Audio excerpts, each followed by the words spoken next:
बिहार के जमुई में सांप्रदायिक तनाव की। बिहार के जमुई में दो गुटों में झड़प के बाद तनाव फैल गया। इस मामले में 8 लोगों को हिरासत में लिया गया है और इस केस में 41 लोगों के खिलाफ एफआईआर रजिस्टर की गई। अफवाह पर लगाम लगाना। खबरों के मुताबिक कल जमुई जिले के झाझा प्रखंड के बलियाडीह गांव में मंदिर में हनुमान चालीसा का पाठ करने के बाद हिंदू स्वाभिमान संगठन और अखिल भारतीय विद्यार्थी परिषद के दल को लेकर पुलिस निकल रही थी। तभी बलियाडीह गांव में अचानक घर की छतों से हिंदू संगठनों के कार्यकर्ताओं पर ताबड़तोड़ पथराव हो गया, पत्थरबाजी हो गई। इसमें कई लोग जख्मी हो गए। इसी के बाद इलाके में तनाव पसर गया और अब पूरे छावनी में तब्दील हो चुका यह गांव। हनुमान चालीसा का पाठ किया गया मंदिर में जाकर। उसके बाद से बताया गया कि छतों के ऊपर से पत्थर फेंक दिए गए और चोटिल हो गए इसमें कई लोग। और उसके बाद से हिंसक झड़प और इलाके में तनाव।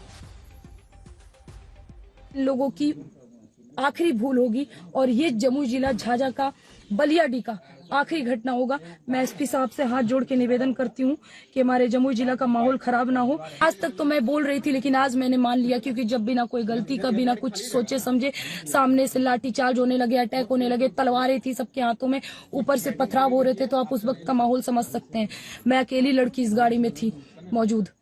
आप सोचिए उस समय का दृश्य क्या होगा। मैं लाइव आई थी ताकि लोगों को, शायद मुझे नहीं लगा मैं जीवित बच पाऊंगी, क्योंकि जिस प्रकार वो लोग कह रहे थे खुशबू पांडे को ढूंढो और जिंदा जला दो, तो मुझे नहीं लगता है कि मुझे ऐसा लगा था कि मैं जीवित बच पाऊंगी। लेकिन महादेव की कृपा से, श्री कृष्ण की कृपा से मैं जीवित बच गई।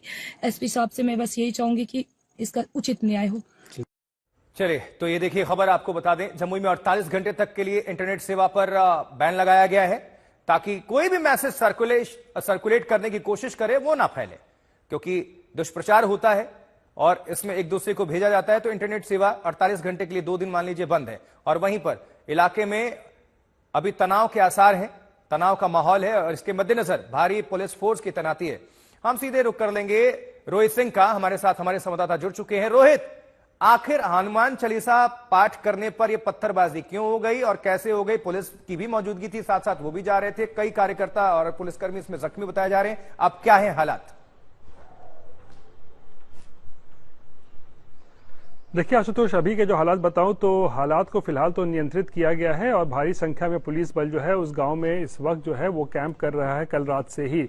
लेकिन देखिए, इस बात का अंदेशा पुलिस को भी कल ही हो गया था कि जब कुछ हिंदू संगठनों ने हनुमान चालीसा का पाठ करने का जो है वो योजना बनाई थी, एक तरीके से कहें उनका जो इरादा था, और फिर पुलिस को एहसास था कि कुछ हो सकता है। इसी कारण से जिस वक्त मंदिर में हनुमान चालीसा का पाठ हो रहा था उस वक्त भी पुलिस जो है वहां मंदिर पर मौजूद थी। और जैसे ही हनुमान चालीसा का पाठ खत्म हुआ, पुलिस जो है एक तरीके से कहें तो उन हिंदू संगठनों को एस्कॉर्ट करते हुए जो है वहां से लेकर निकल रही थी। और तभी एक उस इलाके से जहां पर मस्जिद है, जहां पर तंग गली है, वहां से जब ये पूरे हिंदू संगठन के लोग निकल रहे थे पुलिस की मौजूदगी में, उसी दौरान आरोप लगाया गया कि छतों पर पहले से जो है वो पत्थर रखे हुए थे और अचानक से ये जो तमाम कार्यकर्ता थे हिंदू संगठन के, उन पर जो है वो पत्थरबाजी शुरू कर दी गई, जिसमें काफी सारे लोगों को जो है वो चोटें भी आई हैं। और इस घटना के बाद फिर आनंद फानंद में भारी संख्या में दल बल के साथ पुलिस प्रशासन के लोग पहुंचे हैं और उसके बाद स्थिति को नियंत्रित किया गया है। और आज इस पूरे मामले में जो है वो 2 एफआईआर भी जो है वो दर्ज किए गए हैं।